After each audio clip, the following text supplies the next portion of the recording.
Welcome to the third day of the IMPAKT Festival 2022, The Curse of Smooth Operations.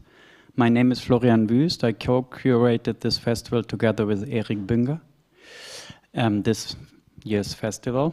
So very pleased to be here, and thanks for coming so early to that, I think, what will be an amazing start of that day. Lessons in Crisis Computing, a keynote by Linda Hilfling Ritasdatter.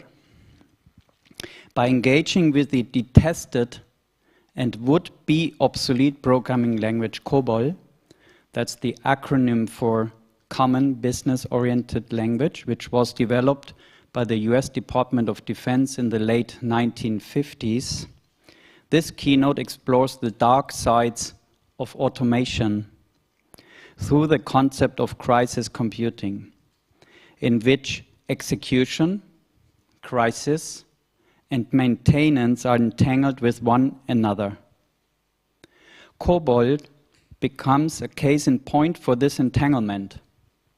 The functionality of digital interfaces and global flows that are maintained and kept from breaking down by workforces in countries such as India, who serve as anonymous janitors of information society.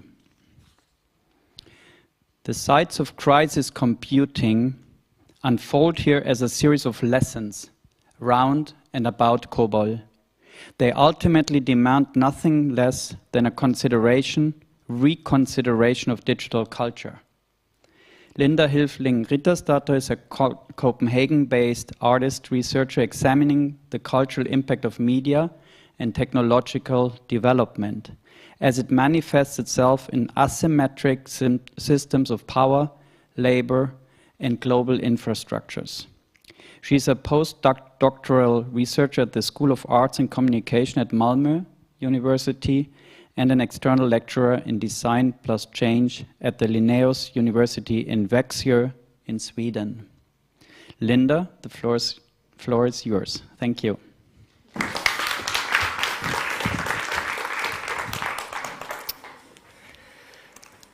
Many thanks, Florian, for the kind introduction, and of course also thanks to you, to Erik, and to IMPAKT for inviting me here today.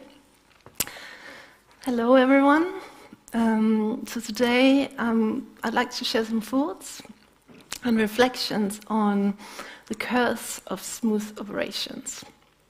And in yesterday's keynote talk, for those of you who were here, Orit Halban, she, I would say, encouraged us to reject technological determinism and instead expand the scope of media theory and aesthetics, not only by focusing on the material aspects of technologies, but also attending to the wider structures, for example, economics, as she was proposing.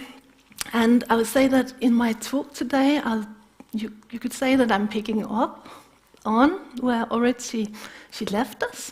I'm perhaps also taking it in a slightly different direction. And I will do that by asking you or inviting you to join me.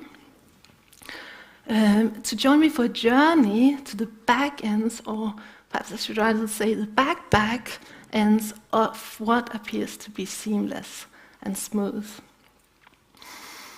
And it's quite difficult to actually see or in any way access and encounter these backends, but in 2020, as part of the COVID-19 crisis and the global or worldwide lockdowns, we saw this call for doctors, for nurses, face masks, sanitizers, respirators, hazmat suits, even toilet paper. But there was also a sort of unexpected call, I would say, for a certain type of engineer. On April 4, 2020, Phil Murphy was the governor of New Jersey. He held a press briefing where he, along nurses and doctors, made an urgent call for what he mistakenly called COBOL programmers. And Murphy obviously didn't mean to refer to the silvery blue metal, the chemical element CO with the atomic number 27, which is used in lithium-ion batteries. His call was for programmers of the language COBOL. And I think it's safe to say that this call came as a surprise.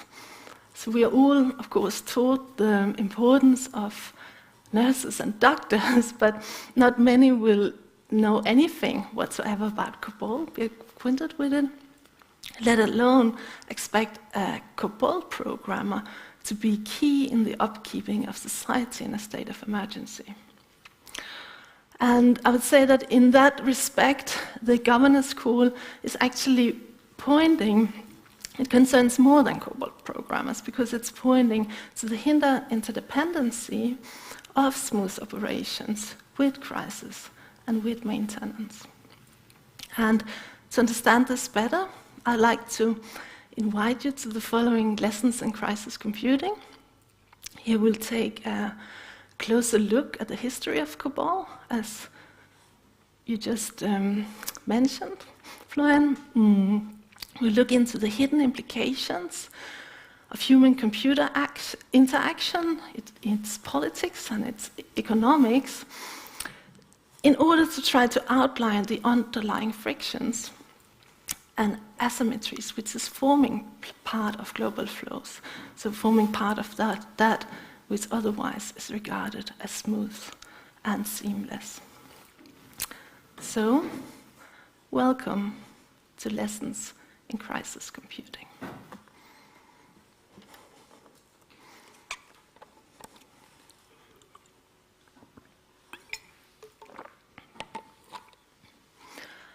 Lesson 1, Execution. It's a Monday morning, autumn 2014, and I'm about to embark on what is to be my very first lesson ever in the programming language COBOL. I'm sitting in a small conference room next to an open gym area on the penthouse floor of a modern private apartment block in the south of Bangalore. Over the following 6 years, this meeting room will be one of several learning sites where I get acquainted with COBOL. The teacher hands me a textbook, this textbook, and begins the COBOL lesson by introducing the background history of the programming language. She takes me back to the US in the 1940s and 50s. In 1947, a moth was found fried in the circuits of the Mark II computer at Harvard. A witty engineer glued the moth into the logbook with the following remark: first actual case of bug being found. So here's a picture of the engineer. She's the short lady standing in the very front. Her name was Grace Hopper, and she invented the first compiler and was the grandmother of COBOL, which is most likely the most unpopular programming language ever. The idea was to make a portable and easily accessible programming language intended to be used mainly for business transactions. Thus its name, which is short for Common Business-Oriented Language. So COBOL was therefore specifically tailored towards what may be characterized as rather mundane computing tasks, such as, for example, payrolls, organizing retail, transferring money, managing ticket reservations, or making bills in a department store.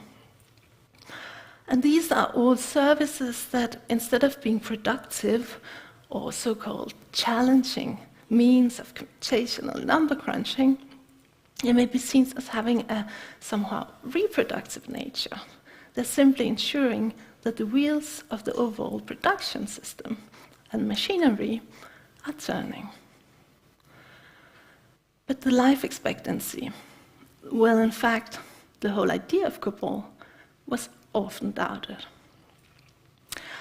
And actually, Grace is standing in front of a tombstone, COBOL's tombstone, which was handed over as a present to the chairman of CODASIL, which was the consortium supervising the development of COBOL, already in 1960, the very same year as COBOL was born. Nevertheless, over the years, COBOL was widely implemented. Its unpopularity, however, remained. One computer scientist said, "The use of COBOL cripples the mind. Its teaching should therefore be regarded as a criminal offense." And let me show you some code to kind of explain what may be the reason for such a harsh critique. So I just turn to this computer. Oh.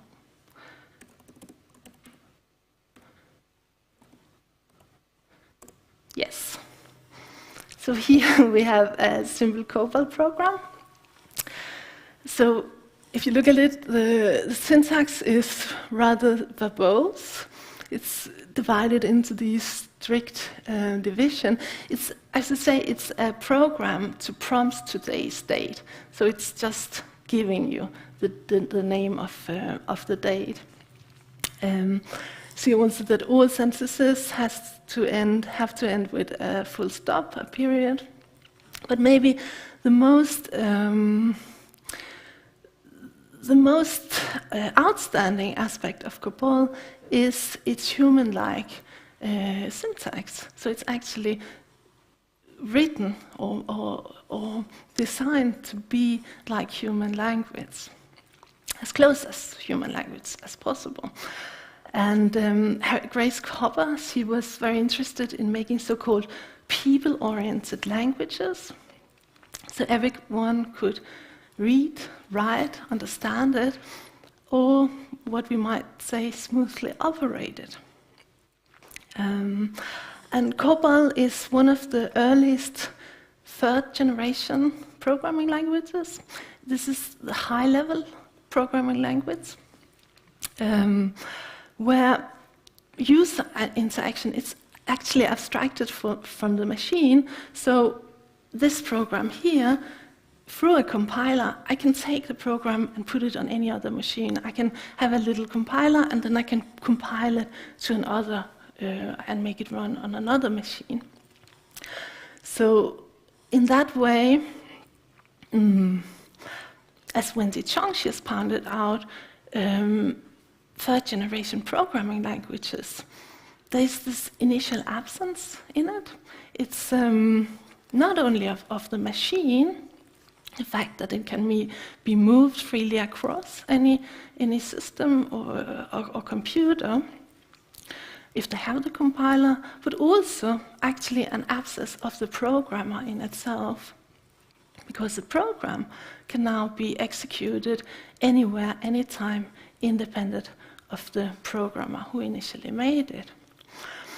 And in this way, programming is emerging through these third programming languages, generation languages, as this indestructibly and globally applicable operations in universal space and time. So it can be said actually to embody the ideal of an absolute approach to space, in contrast to earlier generations of programming language, as for instance we saw in the Mark II computer, which is really local and site-specific. And the functionality of COBOL programs is extending this even further. For instance, retail, logistics, bank transactions, ticket reservation system.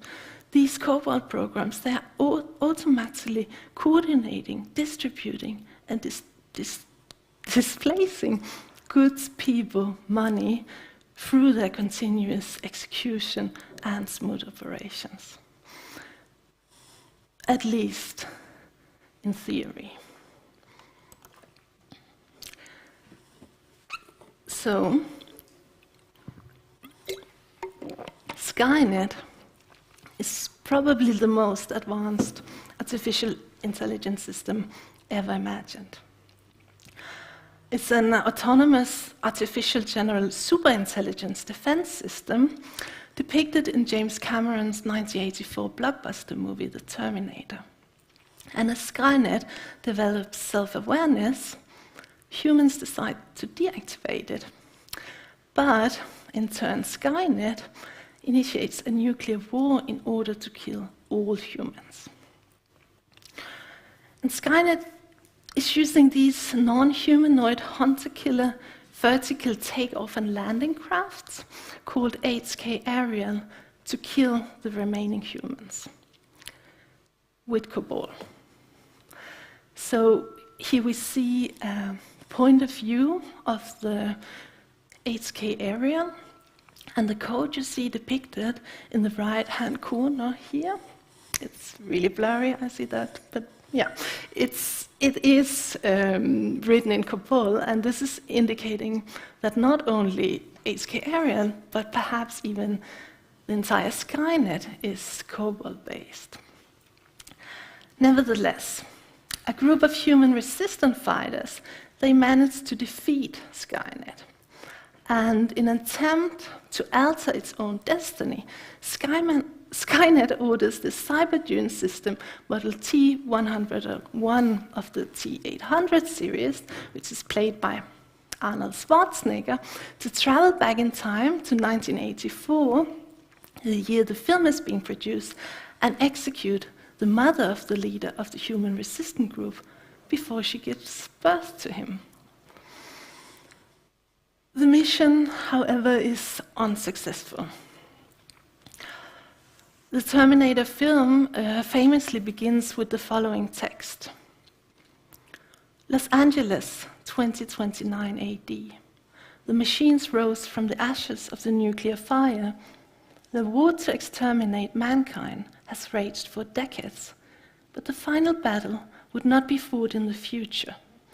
It would be fought here, in our present, tonight. Los Angeles, 2008 AD. Here, Arnold Schwarzenegger rose from the ashes of Terminator 3, and now, as a governor of California, he's facing failing fiscal budgets. But his biggest opponent turned out to be the legacy systems, ancient COBOL codes, active here in our present. So in order to prevent a collapse of the state budget, Schwarzenegger issues an executive order to cut the salary of 200,000 state employees to the minimum wage of $6.55 for the month of August in 2008 until a new state budget has passed. But State Controller John Chung refuses to implement Schwarzenegger's orders. He explains that it will take 6 months to rewrite the 30-year-old COBOL programs that are in charge of the state employees' payrolls, followed by at least 9 and maybe even 10 months to reverse the order. Consequently, the executive orders by the ex-Terminator turned Governor Schwarzenegger are themselves terminated by the execution of COBOL. So, execution is commonly defined as the act of carrying into effect It's also associated with death, punishment, killing in accordance of the law, and it's regarded central to power and command, as exemplified by the executive, the one who rules and manages. Code can manifest as power as performative speech act through, for instance, what Alexander Galloway has said, that code is language doing what it says. But as the above example of Arnold Schwarzenegger's Trouble with COBOL implies, code and commanding are not necessarily doing what it says. COBOL is indeed one of the first programming languages that, at least in theory, executes and thus enacts smooth means of automatic execution and operations. But the execution of the language in itself becoming, meaning that its contextualization is in turn affecting the execution.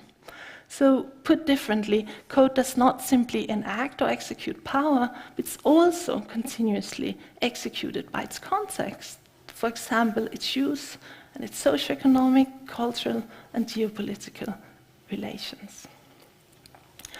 The one who executes is seldom the one deciding a sentence or commanding. Rather, between the order and the actual execution lies a space of possibilities, of miscommunication, negotiation, disobedience, and/or desertion. In other words, a space of crisis and a possible turning point. So my point is that execution is neither autonomous nor automatic. It's not a one-directional smooth power, but it's constantly on the verge of breakdown due to its own operationality, and thus it needs to be sustained and maintained in order to continue to execute at all. And here we are actually approaching this, so to say, curse of smooth operations. So let me again show you the execution of the script I showed before.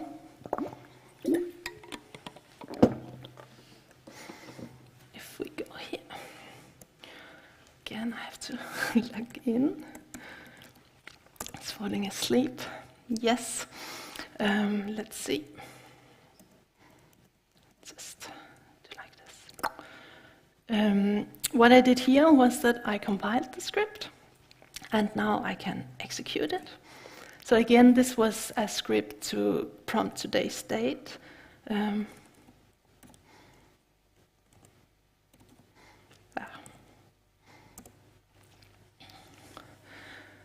So it says, hello, I'm a simple COBOL program. Today's date is 22/11/04. And what you see here is actually the date of today. But from the very beginning of COBOL, a simple mistake, and I'm putting that in quotation signs, was implemented as a standard within the language. So today's state, the integral function used to state today's date, it's only returning the day and the month and then the two last digits of the millennium of the year, right? No, of the year. It doesn't actually specify the millennium. And this was, of course, an extremely clever and consciously designed feature of the language in order to save very expensive and precious computer memory. So that's why it was made. But eventually, it would lead to the world's largest bug ever, the so-called millennium or Y2K bug.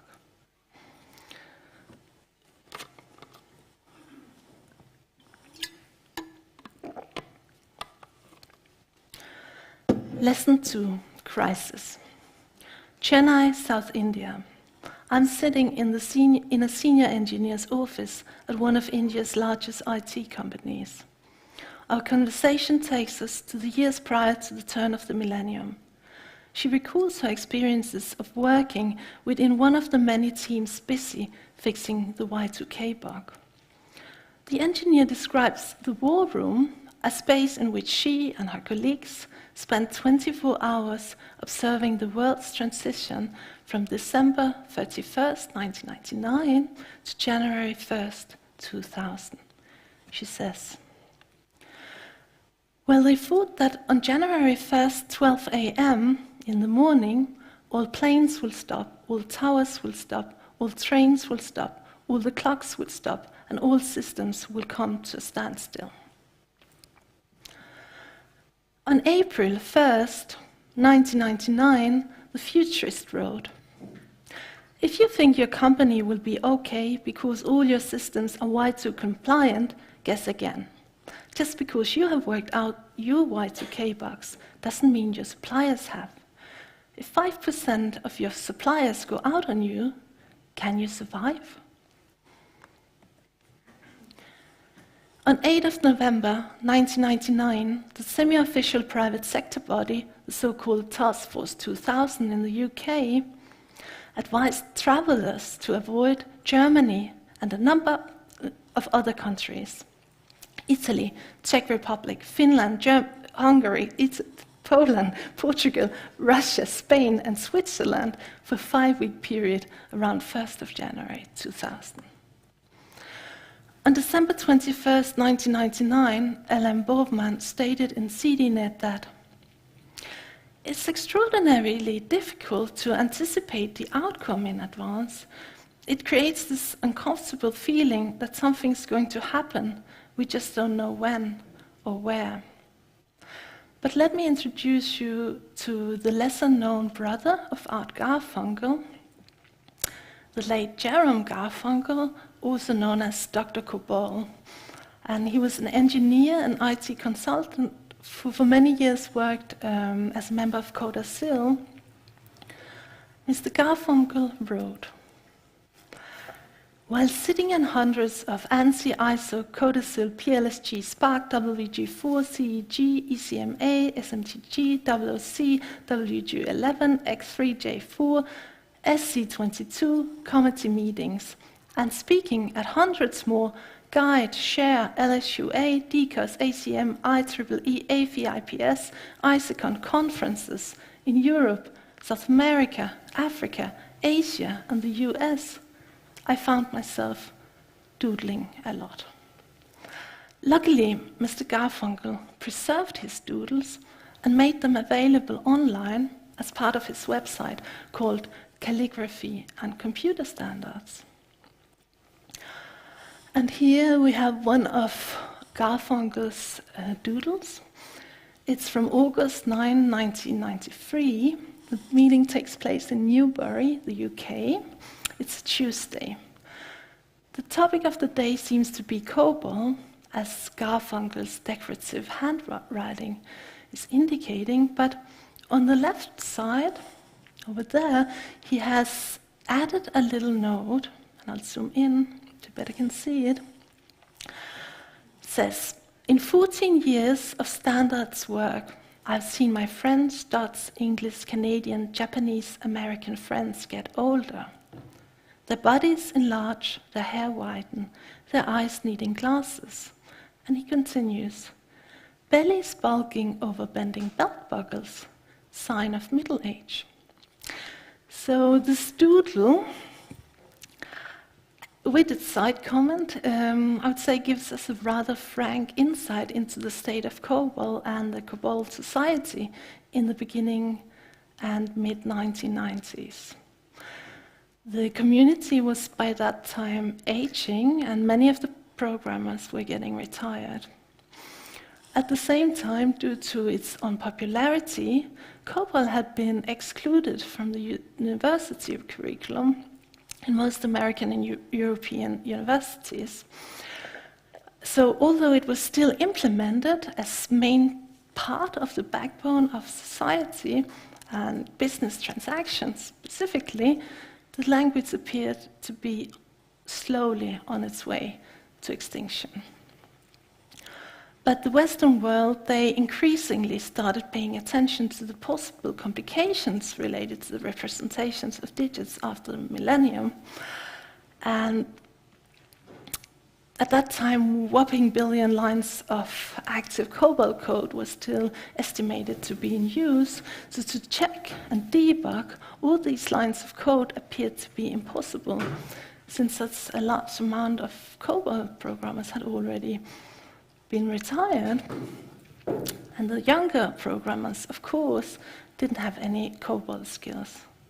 So desperate attempts were actually made to call, or try to call, the retired masters back to service, but numbers were far from enough.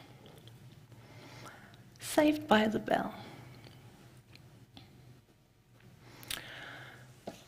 As a consequence of harsh import restrictions and limited availability of computer hardware, COBOL was still regarded as a major language in India in the 1990s. And the discovery of this immense body of English-speaking COBOL experts, cheap workforce for Western companies, of course, proved to be a welcome solution to the dilemma of the Western shortage of COBOL expertise. The engineer in India explains, "We had set up something called the war room to monitor the system's changeovers." And she continues, "The war room was a 360-degree room. Everybody had a terminal to monitor the systems and talk to clients. Then there were alternative phones. They thought even the phones would fail, even the phone companies. So there were alternative communication methodologies. There was a backup link, there was a fiber optic link. There were not many people in the room, only the key people, about 50 of us." Stanley Kubrick's 1964 black comedy, Dr. Strangelove, or How I Learned to Love the Bomb, depicts how the supposedly straightforward execution of top-down orders can be disturbed. The war room is the backdrop of desperate attempts to counteract an order for nuclear airstrike against the Soviet Union issued by a mad general. And finally, the film presents how the inherent loyalty and discipline of military officers and soldiers, coupled with technological malfunction, makes it impossible to avoid the destiny of execution. The irony of the film is that the technology does not actually execute the orders smoothly and perfectly, but individuals committed to the system ultimately carry through the execution. Sunrise, 1st of January, year 2000. Somehow I managed to be awake and in the right place at the right time to watch the sunrise behind May Island on the 1st of January 2000. It was perfect. I'm not worried by New Zealand and Australia. I'm a bit more worried by Japan. But I'm more concerned with the rest of the Far East. The worst prepared come first. I wish that for one evening the Earth would rotate the other way.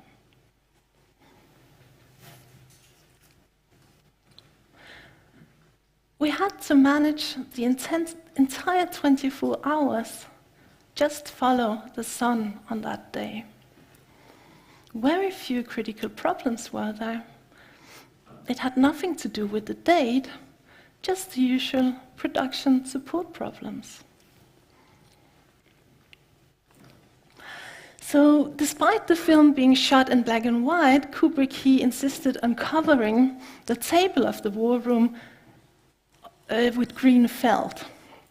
And this was to give an impression of how the powerful men gathered around the table. They were playing for the fate of the world, the Earth, like a poker game.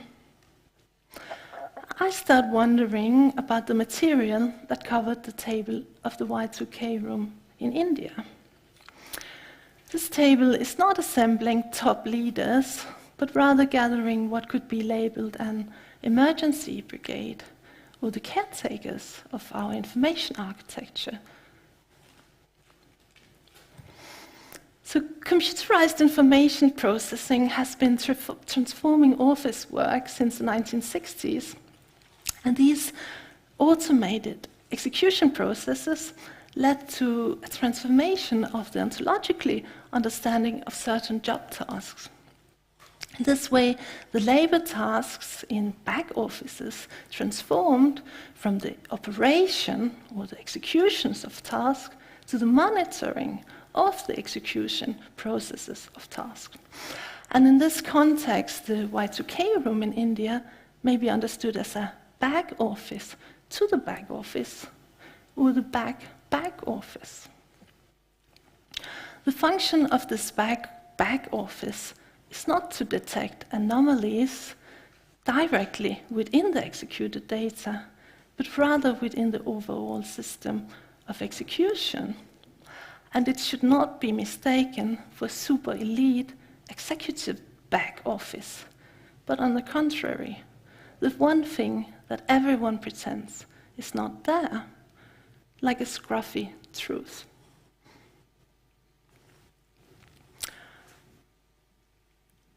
In August 2009, a forum user named Caesar states, "I've never in my entire so-called professional programming career met anyone who was actually writing COBOL code." The next day, a user named Brian replies, "You would if you have worked for a bank, an insurance company, or anywhere in India."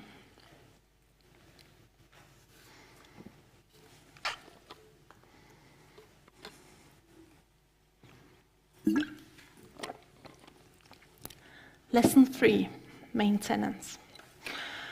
So in an introductory class to mainframe system design on a training campus at one of India's largest software consultancy corporations in Chennai, students are taught how the back end of mobile apps may be running COBOL on a mainframe server. There are about 35 students in the class, and they all seem very surprised. None of them were aware that, as the teachers explain, most of the Forbes 200, top 200 companies are still running COBOL applications. The teacher emphasizes that this is why they should be motivated to go into this sector. COBOL is an opportunity, he says. At first glance, however, it may be difficult to see why or even how COBOL could be an opportunity, as the teacher is stating. A quick internet search reveals a vast array of jokes and merchandisers, which punchlines referring to COBOL as an obsolete, dead, and extinct programming language. And a key example that appears in different variations of prints on T-shirts, caps, or cups is the image of a dinosaur bent over a laptop with its caption, COBOL programmer. Or the more sophisticated meme variation with an image of a group of dinosaurs in an office with the caption, the last existing team of COBOL developers. So although COBOL is said to be taking up key functions within contemporary global information architectures, it's really hard to get a glimpse of it. But that said, after spending all the money fixing the Y2K bug, the global business world seemed to have become stuck with COBOL.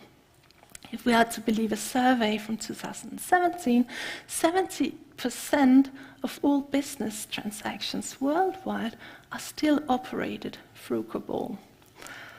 220 billion lines of active COBOL code are still in use, and in a single year, there are 200 times more COBOL transactions than Google and YouTube searches put together. So on top of that, the number of active lines of COBOL code are actually increasing. And this is, of course, indicating that the language is active and living. But COBOL is not part of the curriculum for computer sciences, neither in the global north or south. Moreover, COBOL is never used to develop new programs. So the continual increase in the amount of COBOL code is actually due to maintenance processes, so bugs are fixed, systems are enhanced, and new features are added, and not because new applications are written in COBOL.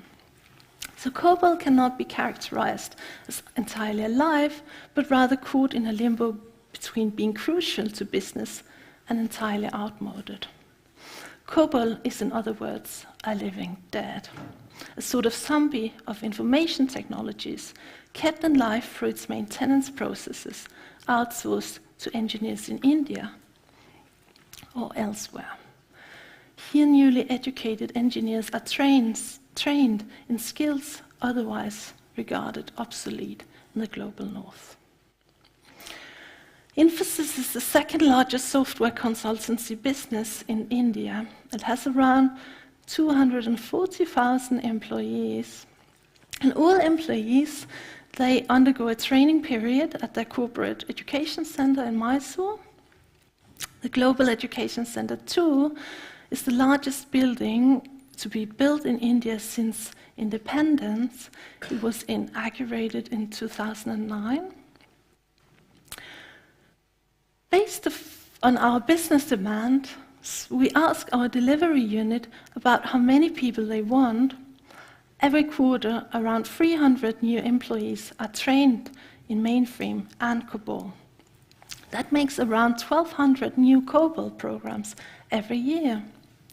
And in one exceptional quarter, they trained 1,000 new employees in COBOL. A drone's eye view of the campus reveals that the living quarters of the trainees are in the form of the word Infosys. A teacher explains how the teaching of COBOL has undergone many changes over the last 10 years. So the initial focus was on developing applications from scratch, but the production unit said, why don't you change your training perspective from development to maintenance? That's what we do. Here we don't have many or any development problems.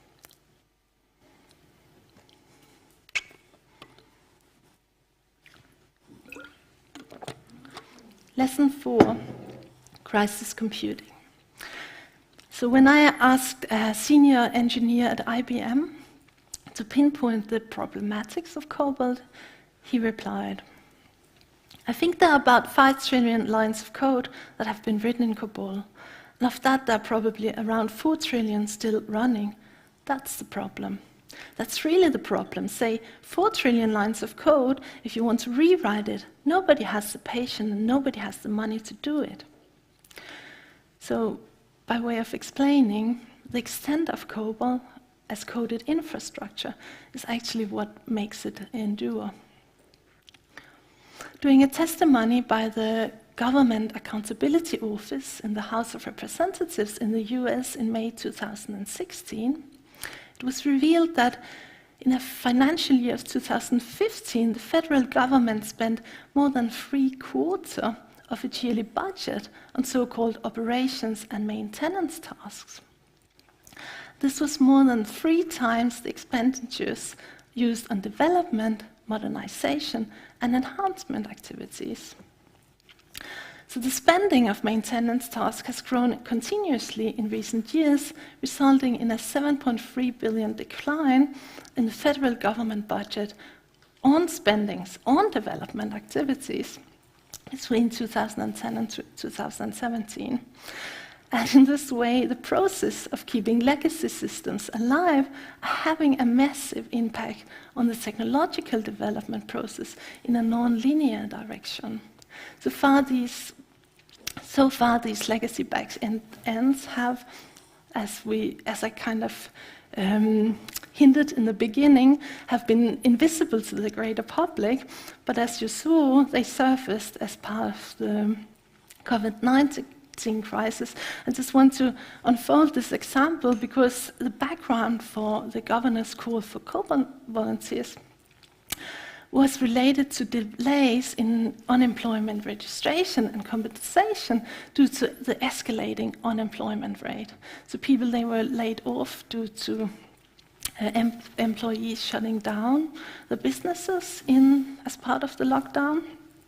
And over the course of just a couple of weeks, the unemployment scale escalated in New Jersey alone with 1,600%. So the resulting pressure on the more than 40-year-old information architectures that was handling the registration and payment of unemployment was, of course, enormous. And in the Government Accountability Office, the testimony in 2016, they had been pointing to a report made already in 2010 that urged institutions and businesses to move away from COBOL and turn to more modern languages. And after the COVID-19 crisis, similar reactions were seen, where tech columnists and technology advisors, they urged the renewal and replacement of all legacy systems. But the question is that possible at all? COBOL has a very bright future, says the vice president of Global at one of India's largest IT companies. She explains, if we cannot sunset most of the legacy systems around the globe, if it's 3 billion lines of code, it will take 300,000 programmers 15 to 20 years. Most of them will probably stop after a while because they cannot migrate systems which are insufficient to something which would be running on other disparate platforms. Volume is growing, lines of code are growing, customers stay in business. Satellite application can probably be migrated, channels, etc., but not the core, the heart of the application system. Customer-facing applications can be changed, but not the core. For a bank, the running of a JCL banking is core. Transactions in millions of transactions. Heart has to be there, up and ticking, she says.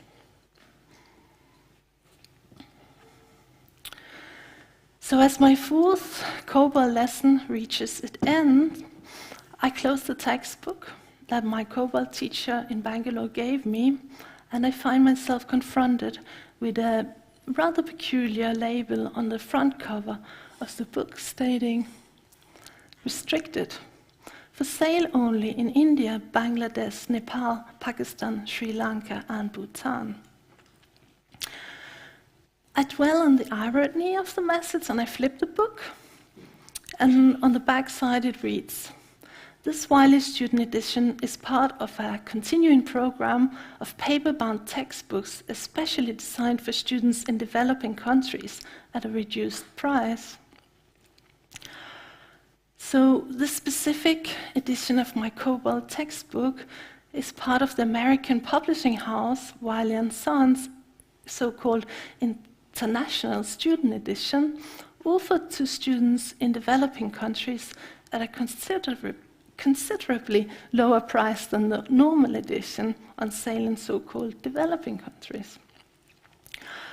And in this way, knowledge production represented by the textbook can be read as an intentional practice, essential to that of development theory, where Wiley & Sons supposedly are supporting an empowerment strategy through knowledge production. But the question remains, developing into what? An executive at IBM South Pacific points out that COBOL maintenance is not a national issue in India. So the maintenance jobs, they take place mostly on computers located in North America and in Europe. And here programs written in COBOL are universally executing the management and smooth operations of bank transactions, ticket reservations, retail systems, the managing of containers, among numerous other services. So by moving goods, resources, money and people around, COBOL may be understood as an ideal interface for creating tools and applications that assist in smooth automatic operations, managing the spaces of flows of a globalized world. But these are not friction-free systems, although they appear like that from the front-end user perspective, where one cannot see the ongoing updating, fixing, and enhancement processes of the systems and code taking place in the background all the time in order for the smoothness of the operations to remain smooth.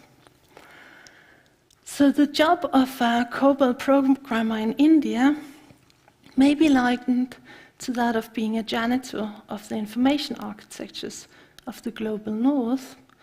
And this, of course, makes the agency of this specific edition of my textbook questionable, because basically colonial structures are being reproduced through knowledge production, where the global south is serving the global north. And in this way, a Renz conjunction between so-called development and underdevelopment is established. Here the overdeveloped world has its smooth operations maintained by displaced and thus invisible workers, keeping the technological path running, and thus allowing for the developed to occupy an idea of not only seamlessness, but also future. Meaning the process works both to produce frictionless space, a spatial dimension, but also a frictionless time, a temporality of moving forward. And what really adds to the irony of the entire case is that the so-called developing countries, they're supposed to develop by learning to maintain obsolete systems of the so-called developed countries in order for those legacy structures not to break down. Which again turn the whole notion of developing and developed on its head.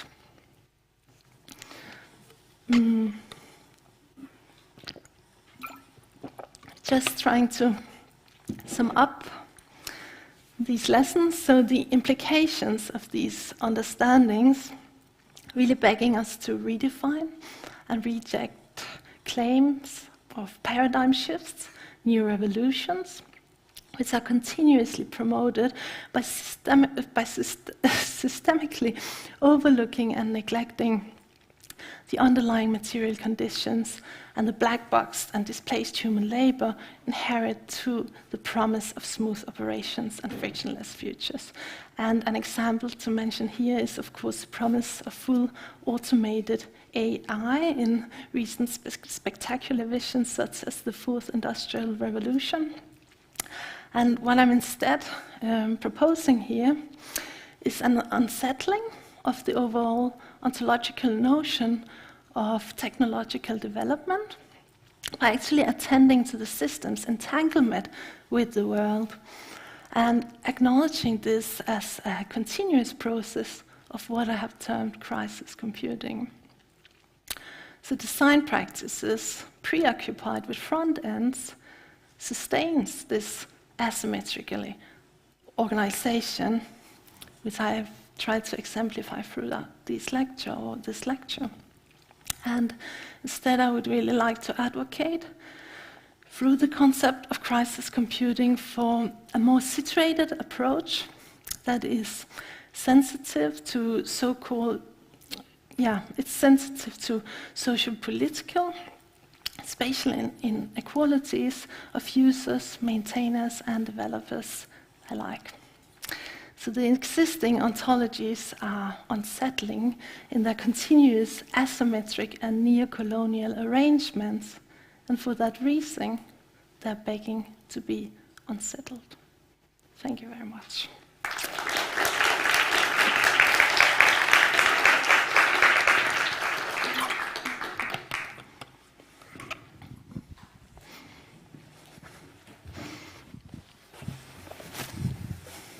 Yeah, thanks a lot, Linda, for your lessons, and you very fascinating how meticulously you elaborated this, and I really appreciated those pop cultural references, and as well to your personal experiences. I mean, go on travel. So, as an artist researcher, I find it really fascinating that you, for so many years, go so deep into software. So could you give us a little background? So how did that come? Have you been trained, or you were a programmer before you became the artist, or the other way around? So what sparked this fascination with COBOL?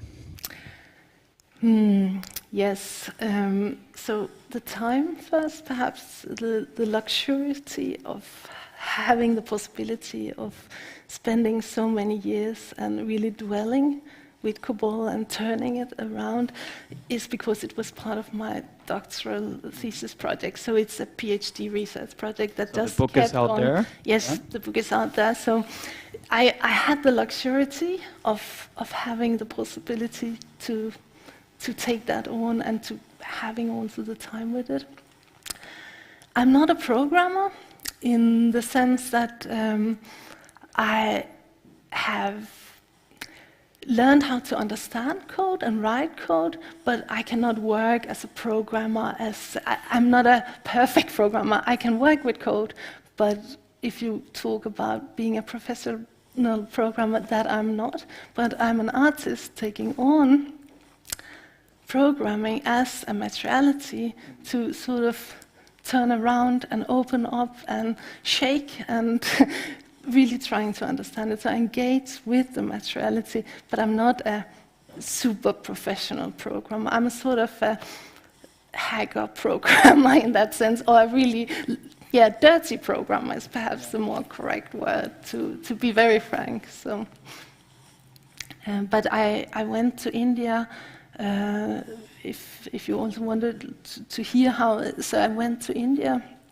And I had several learning sites. I kind of hint at that in the beginning. And of course, so I had a private teacher in Bangalore who was really handing me the textbook and teaching me COBOL in a sort of organized manner. But then I also attended COBOL lessons and mainframe system design lessons in these global, not global, but these really huge software consultancy business corporations. And then I also attended COBOL lessons in sort of different settings, I would say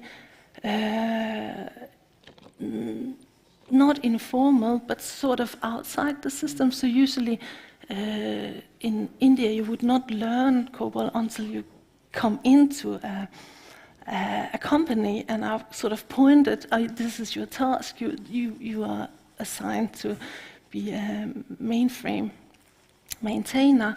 But then sometimes that doesn't work out, and then people get sick or something like that, and they have to catch up on the teaching elsewhere, and that happens outside. So I also attended outside of these structures. So I was looking at different sites and visiting different sites, and being let in, I would also say, to different sites as part of the research. So that was what allowed me to actually enter this code. And to explore it, especially in the socioeconomic relationships to which it relates, and that also informs your perspective and, let's say, the complexity of putting that in context, but also understanding the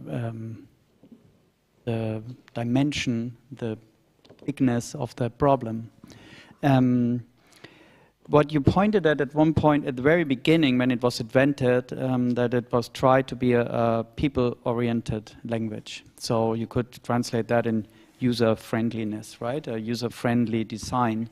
So in your book you write, in fact, COBOL inhabits a classic dilemma of interaction design, where on the one hand technologies are black-boxed in order to be user-friendly as possible, and on the other hand the black boxing results in the user experiencing a lack of control and lack of understanding of the actual logic of the technology.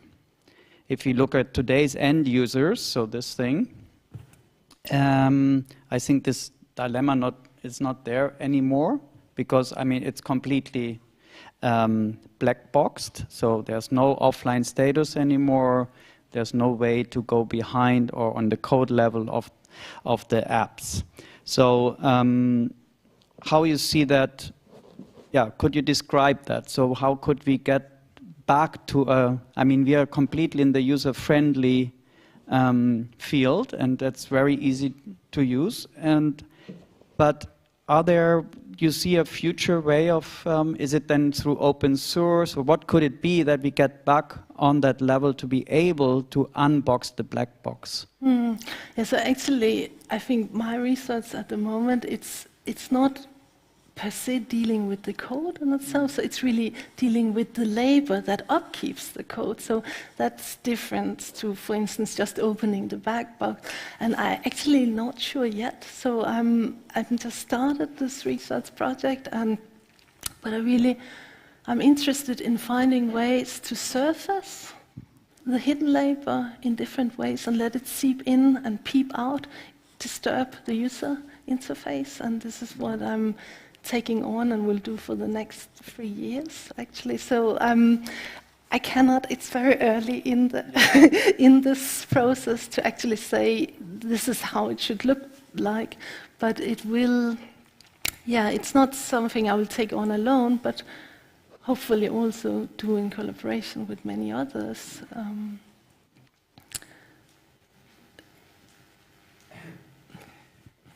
What you just say, I think it's really important, and that's what I appreciate about your endeavor. I think we've talked a lot about the materiality of the immateriality, or supposedly immaterial digital infrastructure in terms of energy consumption, global warming, and so forth.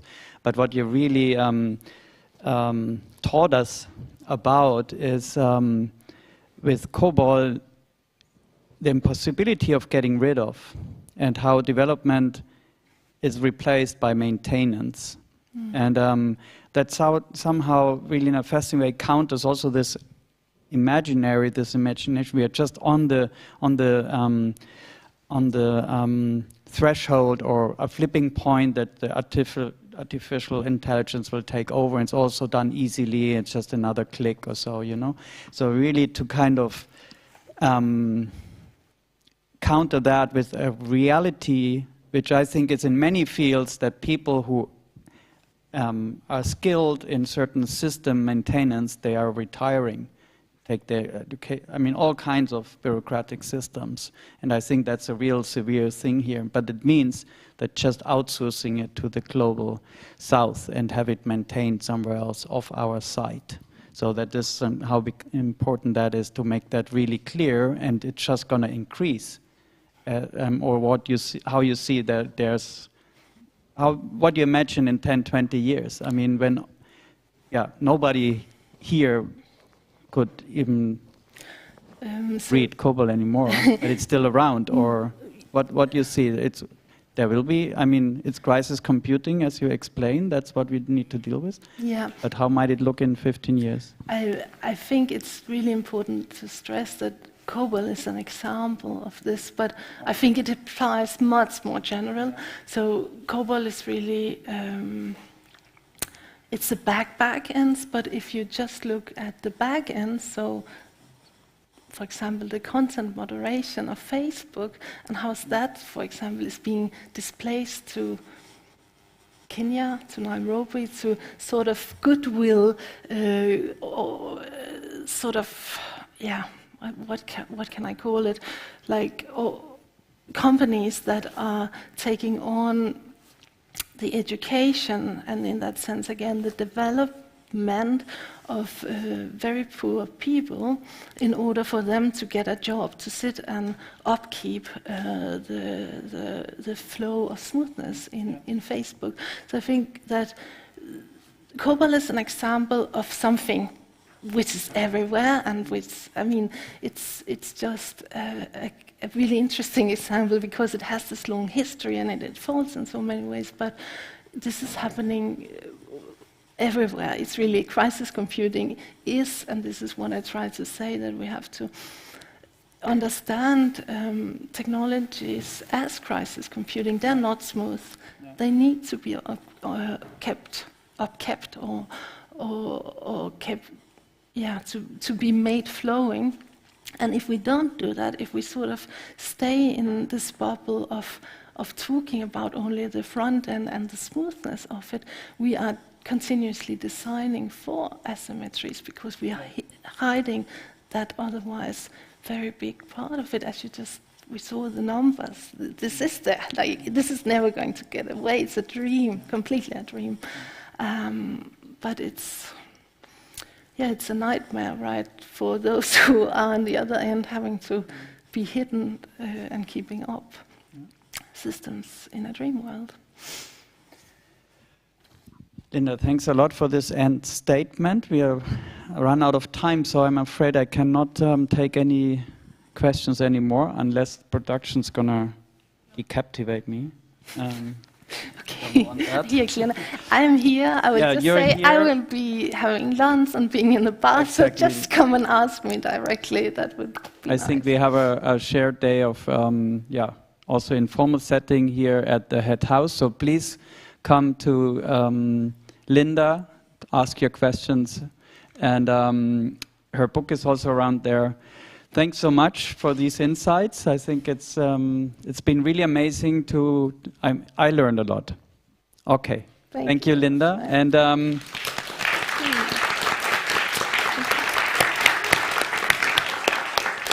We continue at 1:30, if I'm not mistaken, with the Animal Paradox program, right? In Studio 3, and we are back here at 3:15 with the Smart City